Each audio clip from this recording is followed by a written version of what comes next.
신앙생활을 몇 해 하신 분이나 성경을 한두 번 읽어보신 분들은 오늘 본문 말씀을 잘 알고 있을 것입니다. 여호수아 시대 때에 일어났던 아골골짜기 사건입니다. 이 줄거리는 하나님께서는 40년 이스라엘 광야 사막 생활이 끝나고 가나안 땅으로 들어갔을 때에 여리고성을 점령을 하게 됩니다. 이때 하나님께서는 하신 말씀이 여리고성을 점령을 하면 그 여리고성에 있는 모든 물건은 손을 대지 말라고 하셨습니다. 너희들이 것이 아니고 하나님께 온전하게 바치라고 말씀하셨습니다. 그런데 아간이라는 사람이 여리고에 있는 물건을 훔쳤습니다. 도둑질했습니다. 여리고성을 점령한 후에 바로 아이성을 공격을 했을 때 이 이스라엘 민족은 대패해버립니다. 그들은 도망을 치게 됩니다. 여호수아가 하나님 앞에 엎드려 기도했을 때 하나님께서는 하신 말씀이 아간의 범죄를 말씀하셨습니다. 이스라엘 백성들은 이 아간을, 그리고 그 아들과 딸, 그리고 이 아간의 집에 있던, 성경이 이렇게 강조하고 있습니다, 소, 나귀, 양들을 끌어다가 아골골짜기에다가 던져버리고 그곳에서 돌을 쳐서 그대로 불을 살랐습니다. 이것이 오늘 본문 내용의 주제가 되겠습니다. 아골골짜기는 저주의 골짜기입니다. 이 아골이라는 말은 일명 그 시대 사람들은 가장 두려워했던 지역이 아골골짜기입니다. 이곳을 끌려가는 사람은, 이곳에 들어가는 사람은 다 죽게 되어 있습니다. 이곳은 저주의 골짜기며 일명 해골의 골짜기라고 그렇게 부릅니다. 또 다른 말로는 이 사람들은 이렇게 불렀습니다. 지옥의 골짜기라고 했습니다. 이곳에 들어가서 살아나온 사람은 아무도 없습니다. 이곳은 어떤 곳입니까? 죄가 가득한 곳입니다. 그리고 이곳은 역사에 보게 되면 아골골짜기는 수많은 사람들이 죽은 뼈들이 태산을 이루었습니다. 범죄를 하게 되면, 율법을 범하게 되면 하나님께서 말씀하신 말씀에 순종하지 않을 때에 아골골짜기에 사람들은 끌고 가서 돌을 쳐서 죽이고 불로 살랐습니다. 그런데 성경은 이 아골골짜기가 하나님께서 말씀하시기를 소망의 문이 될 것이라고 말씀하셨습니다. 소망의 문, 저주의 문이, 저주의 자리가 소망의 자리가 된다는 것입니다. 오늘 이 시대는 어쩌면 아골골짜기 같은 시대입니다. 세상에 죄악이 가득합니다. 예수님께서는 두 시대를 말씀하셨는데 마지막 때가 되면 인자가 올 때에 노아의 때가 왔고 그리고 롯의 때와 같다 있습니다. 노아의 때는 홍수로 천지를 심판해버린 사건이고 롯의 때는 불로 소돔 고모라를 태웠던 심판의 사건을 말씀하고 있습니다. 그들이 망한 이유는 죄 때문에 망했습니다. 하나님께서는 지켜보시다가 도저히 안 되겠다 했을 때에 하나님께서는 완전히 모든 노아 시대는 물로 천지를 썰어버렸습니다. 그리고 불로 소돔은 태웠습니다. 아골골짜기는 이 시대를 조명하고 있습니다. 우리는 단순하게 아간이라는 사람이 그 여호수아 시대 때에 아골골짜기에서 하나님께 범죄해서 죽었다는 이런 이야기로 끝나면 안 됩니다. 이것은 전 우주적인 이야기고 각 시대를 살아가는 모든 사람들에게 하시는 하나님의 메시지입니다. 고난 주간을 우리가 맞이하면서 주님의 십자가의 길을 걸어가신 그 길을 우리가 따라간다고 하는 이 믿음을 가지고 오늘 말씀을 들을 때에 우리 주님의 십자가의 길은 분명 소망을 약속을 하고 있습니다. 성경 말씀은 이렇게 시작되고 있습니다. 여호수아 6장 17절 말씀은 간략하게 말씀을 드리면 다음과 같이 기록되고 있습니다. 여리고 성과, 그리고 하시는 말씀은 그 가운데 있는 물건들은 여호와께 온전하게 바치라, 이렇게 말씀하셨습니다. 여호수아 6장 18절은 또 이렇게 말씀하고 있습니다. 너희는 그 바친 물건에 손대지 말라, 이렇게 말씀하셨습니다. 그리고 계속되는 오늘 본문 말씀을 보게 되면 여호수아 6장 19절은 또 이렇게 말씀하고 있습니다. 언금과 동철 기구들은 여호와께서 구별하신 것이다, 이렇게 말씀하셨습니다. 그런데 여호수아 7장 1절은 이렇게 말씀하고 있습니다. 아간이 온전하게 바친 물건을 가졌습니다. 가져가 버렸습니다. 이때의 성경이 이렇게 강조하고 있습니다. 사건이 전개되면서 여호수아 7장 15절은 이렇게 말씀합니다. 이 사건을 가리켜서 아간이 한 범죄를 망령된 일을 행했다고 이렇게 말씀하고 있습니다. 우리는 번역된 이 한글 성경을 보면 망령이라는 이 말을 들었을 때 정확한 의미를 잘 이해를 할 수가 없을 것입니다. 원어를 소개합니다. 여호수아 7장 15절에 망령된 일을 했다, 이 말은 네발라 이런 그런 히브리어 단어를 쓰고 있습니다. 네발라. 이 네발라라는 말은 간음했다는 것입니다. 음행을 했다는 것입니다. 물건 훔쳤는데 하나님 앞에 죄를 지었던 이 사건을 하나님 이 사건을 가리켜 너 간음했다, 이렇게 말씀하고 있습니다. 똑같은 네발라 이 단어가 사용되고 있는 창세기 34장 7절 말씀을 보게 되면 야곱이라는 사람이 있습니다. 이 야곱에게는 딸이 하나 있었는데 이 딸이 세겜 남자에게 추행을 당하게 됩니다. 겁탈을 당했습니다.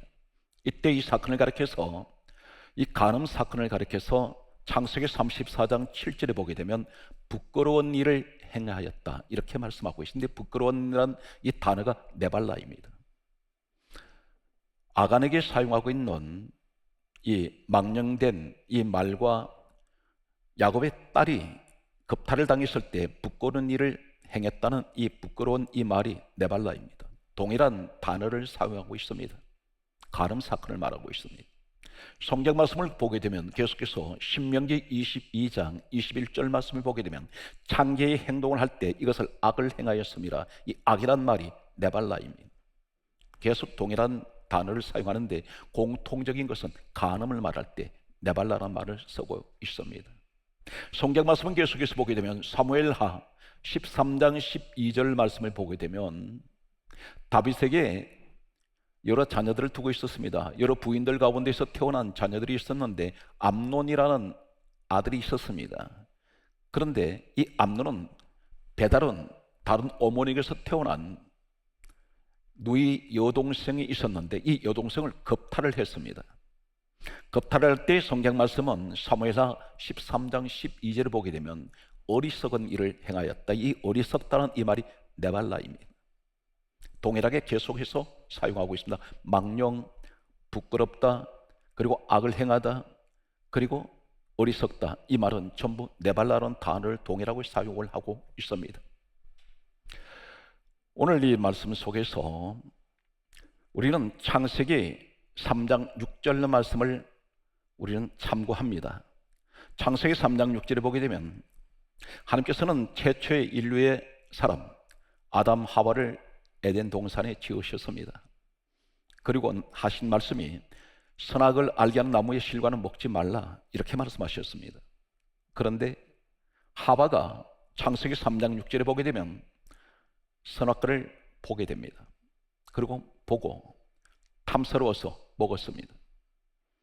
그런데 죄는 입으로 지었는데 성경 말씀을 보게 되면 창세기 3장 7절에는 무화과 나무 잎을 가지고 그것을 엮어서 하체를 가립니다.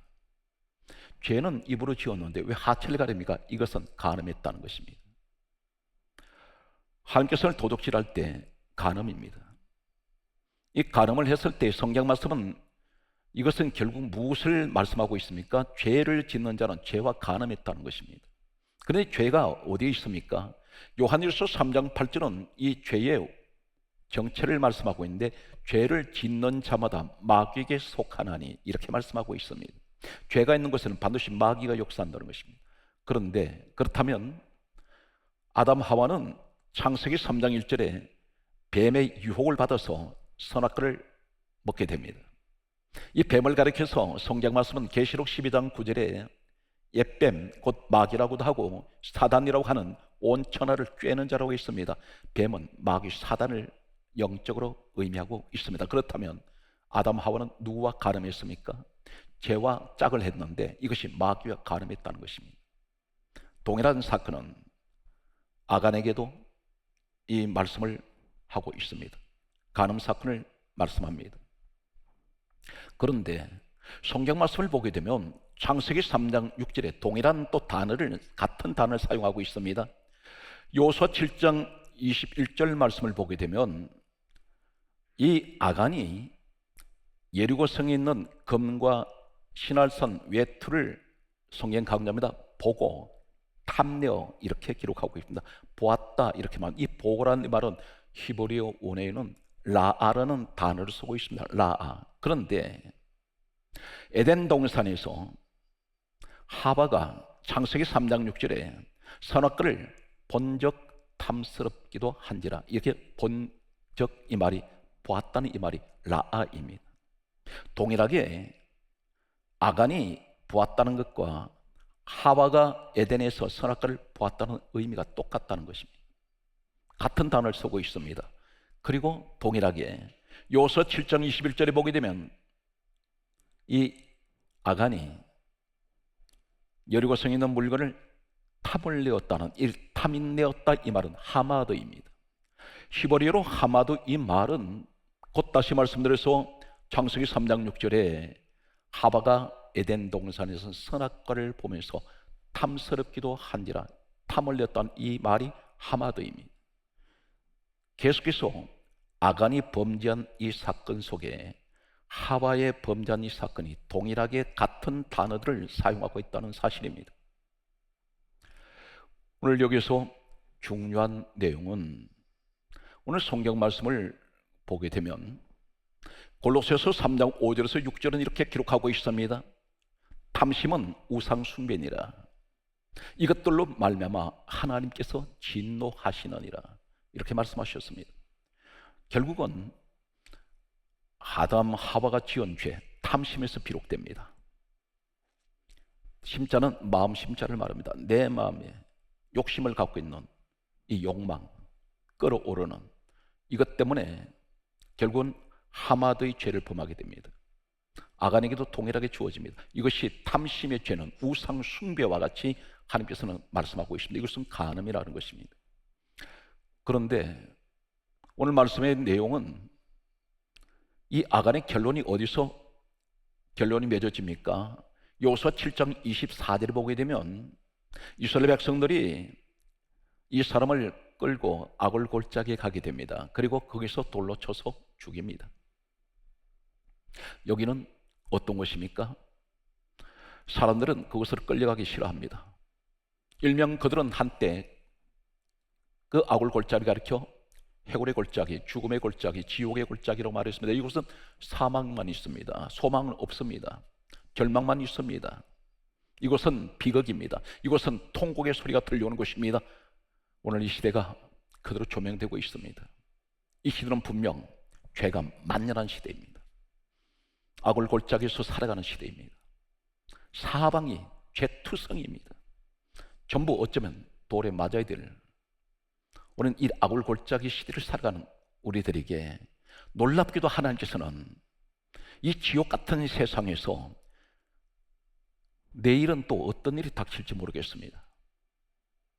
이제는 이 불안을 넘어서, 이 두려움을 넘어서 때로는 내일에 대한 것을 체념해버리고 싶은 이런 시대를 우리가 살아가고 있는지 모릅니다. 그런데 이러한 아골골짜기 같은 시대를 살아가는 우리들에게 성경 말씀은 이렇게 기록하고 있습니다. 호시아 2장 15절에 하나님께서 말씀하시기를 이렇게 말씀합니다. 아골골짜기를 내가 소망의 문이 되게 하리니. 지옥 같은 곳을 하나님께서는 이것을 천국의 생활로 바꿔주시며, 저주받은 곳을 가리켜 소망이 되게 하여 주시며, 축복이 되게 하여 주시며, 사망이 있는 곳을 생명으로 바꿔주시겠다는 것입니다. 분명 우리 이런 비전을 가지고 있습니다. 누가 그렇게 말씀하셨습니까? 하나님께서 말씀하셨습니다. 우리 환경이 아무리 힘들고 어렵지라도 오늘 내가 볼 때는 그 환경이, 주님, 내가 아골 골짜기에 서 있는 사람입니다. 아골 골짜기 시대 속에 살아가는 내가 세상 죄 가운데 파묻혀 살아가고 있습니다. 이곳은 소망이 보이지 않습니다. 절망밖에 보이지 않습니다. 빛이 보이지 않습니다. 어둠밖에 보이지 않습니다. 주여, 이 시대를 바라볼 때 난감합니다. 절망밖에 보이지 않습니다. 지금 코로나 바이러스에 대해서 어떤 세계 누구도 분명한 해결책을 제시하지 못합니다. 격리만 시킵니다. 처방약이 없습니다. 사람을 의지할 수가 없습니다. 과학도 의지할 수가 없습니다. 하늘 찌르는 명성을 자랑하는 사람들이 있습니다. 권력을 자랑합니다. 그러나 그들은 다 이 코로나 바이러스 앞에 다 무기력한 사람들입니다. 그런데 하나님께서 말씀합니다. 내가 소망을 주리라. 오늘 호세아 2장 15절에 그렇게 말씀하고 있습니다. 아굴골짜기를 내가 소망의 문이 되게 하리니, 성경 말씀은 계속해서 말씀하시기를 이사야 65장 10절에 이렇게 말씀하고 있습니다. 아굴골짜기에 소떼가 누우며 나를 찾는 내 백성에게 소유가 되게 하리니. 소떼가 눕는다는 말씀 무슨 말입니까? 사람들이 죄로 인해서 죽은 사망의 뼈만 가득한 이곳을 푸른 초장이 되게 하시겠다는 것입니다. 풀 한 폭에 자라지 않는 이곳을, 엄침한 엄산한 이곳을 하나님께서는 아름다운 낙원을 만드시겠다는 것입니다. 누구에게 주시겠다는 것입니까? 나를 찾는 내 백성의 소유가 되게 하리니. 오늘 말씀은 분명 이사야 65장 10절에 그렇게 약속을 하고 있습니다. 이 말씀을 받는 사랑하는 성도 여러분, 여러분이 그 주인공 되시길 바랍니다. 주여, 내 가정이 아굴골짜기입니다. 이 민족의 아굴골짜기 같은 시대입니다. 그런데 하나님께서는 아굴골짜기 같은 그 가정에, 이 민족에게 하나님께서는 약속하시기를 내가 소망의 문이 되게 할 것이며 그곳은 푸른 초장이 되게 할 것이며. 소떼라 있습니다. 소는 누구입니까? 하나님 일꾼된 사람들입니다. 하나님께 바쳐지는 제물들입니다. 그런데 하나님께서 내 백성에게 그 소유가 되게 하리니. 오늘 사랑하는 성도 여러분, 절망 가운데 소망으로 나아가는 이 축복의 시간들이 되시길 바랍니다. 이 땅에 오신 우리 예수님은 우리를 지옥으로 끌고 가기 위해서 오신 분이 아닙니다. 마태복음 1장 21절에 말씀하시기를 이름을 예수로 하라. 이는 자기 백성을 죄에서 구원하시기 위해서 오셨습니다. 아굴골짜기 같은 인생을 살아가는 우리들에게 천국의 자녀 삼기 위해서 우리 주님은 친히 찾아오셨습니다. 오늘 아굴골짜기의 비밀을 소개합니다. 어떻게 아굴골짜기에 소망의 문이 되게 하며 소떼가 누우며 그것을 하나님을 찾는 사람들에게, 하나님의 백성들에게 주시겠다고 말씀하고 있습니까? 무엇을 말씀할까요? 성경 말씀은 참고로 말씀드립니다. 요한복음 5장 39절에 예수님께서 이 땅에 오셔서 하신 말씀은 이 성경은 내게 대하여 정언하는 것이다. 예수님 이야기라는 것입니다. 아굴골짜기에 이 사건을 가리켜 예수 그리스도 이야기를 말씀하고 있습니다. 한 군데만 더 말씀을 드립니다. 누가복음 24장 27절에 말씀하시기를, 우리 주님이 친히 말씀하시기를 모든 성경에 쓴 것은 예수에 관한 것이라고 그렇게 기록하고 있습니다. 그렇다면 이 아굴골짜기에 예수 그리스도가 계십니다. 무엇을 말씀하고 있을까요? 성경 말씀은 이렇게 기록하고 있습니다. 요한복음 10장 7절에 예수님께서 하시는 말씀이 나는 양의 문이라, 이렇게 말씀하셨습니다. 양의 문, 양이 누구일까요? 요한복음 21장 15절에 말씀하시기를 바로 구원받은 우리 성도를 양이라고 말씀하셨습니다. 나는 양의 문이라, 그렇게 말씀하시면서 요한복음 10장 9절에 이렇게 말씀합니다. 내가 문이니, 이렇게 말씀합니다. 내가 문이라고 했습니다. 그 문이 무슨 문입니까? 예수 그리스도께서 말씀하시는 나는 양의 문이며 내가 문이라고 말씀하신 이 말씀은, 성경 말씀은 계속해서 이렇게 말씀하고 있습니다. 오늘 성경 말씀을 보게 되면 요한복음 10장 15절에 말씀하시기를 나는 내 양을 위해서 내 목숨을 버리노라. 우리 주님이 죽으심으로 우리를 그 문을 통해서 구원의 문이 되게 하시고 소망의 문이 되게 하시는데, 디모데전서 1장 1절에 성경 이렇게 강조합니다. 우리의 소망이신 예수 그리스도로 말씀하고 있습니다. 그렇다면 주님의 문이라고 하셨습니다. 우리 주님은 소망이라 했습니다. 바로 아굴골짜기의 소망의 문이 누구십니까? 예수 그리스도라 말씀입니다. 예수 그리스도께서 오셔서 소망의 문이 되어 주시겠다 했습니다. 지옥 가는 인생들을 천국으로 인도하시는, 사망에서 생명으로 인도하시고 저주에서 축복으로 바꿔주시는, 어둠에서 빛으로 인도하시는 예수 그리스도를 소개합니다. 우리 주님께서 십자가를 지셨는데 어디서 지셨을까요? 우리는 단순하게 갈보리 언덕 상식적으로 알고 있습니다. 그런데 성경은 이렇게 말씀합니다. 마태복음 27장 33절에 말씀하시기를 골고다에서, 십자가에서 죽으십니다. 골고다가 무엇을 말합니까? 마태복음 21장 33절에 해골이라고 했습니다. 해골. 이 골고다란 말은 해골이라는 뜻입니다. 일명 아골골짜기는 해골의 골짜기입니다. 그런데 우리 주님께서 성경 분명히 강조하시기를 마태복음 27장 33절에 예수님께서 골고다의 언덕에서 그 골고다에서 십자가를 지셨는데 여기 이곳을 가리켜 해골이라고 했습니다. 그렇다면 아간이 죽었던 아골 골짜기 장소는 달라도 시간은 달라도 우리 주님은 분명 해골의 자리에서 십자가를 지셨습니다. 오늘 이곳은 왜 골고다라고 부르냐면 시대적인 역사를 보게 되면 이렇게 기록하고 있습니다. 수많은 사형 집행을 당하는 사람들은 이 골고다에서 죽었습니다. 그들은 왜 사형 집행 당합니까? 죄 때문에 죽었습니다. 마초의 아골 골짜기에 죄인들이 죽었던 그 자리, 그것은 죄인밖에 없습니다. 그런데 예수님 죽으신 십자가 세워진 그 자리는 수많은 죄인들이 죽은 골고다 해골의 자리였습니다. 다시 말씀드려서 죄로 죽었던 수많은 사람들이 뼈만 남아있는 산더미처럼 이루고 있는 태산을 이룬 이 골고다에 사형 집행당하는 그 가운데 십자가 세워집니다. 그리고 흘리시는 피는 요한일서 1장 7절의 성경 가운데입니다. 예수의 피가 우리를 모든 죄에서 다 깨끗하게 하셨습니다. 그 자리에 나와 여러분이 계십니다.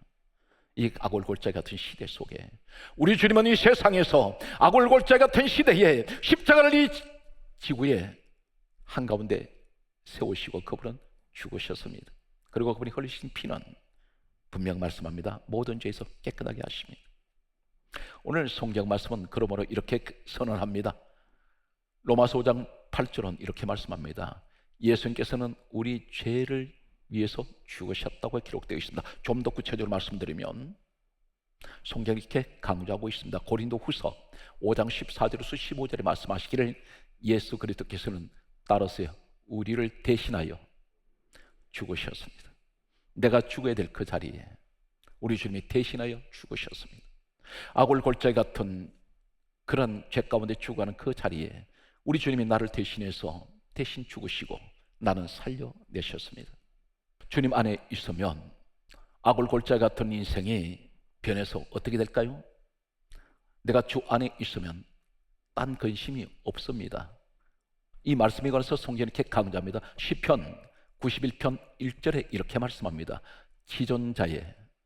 지존자 대단히 귀하시고 높으신 우리 하나님을 말씀하고 있습니다. 지존자의 은밀한 곳에 거주하는 자여 우리를 말씀하고 있습니다.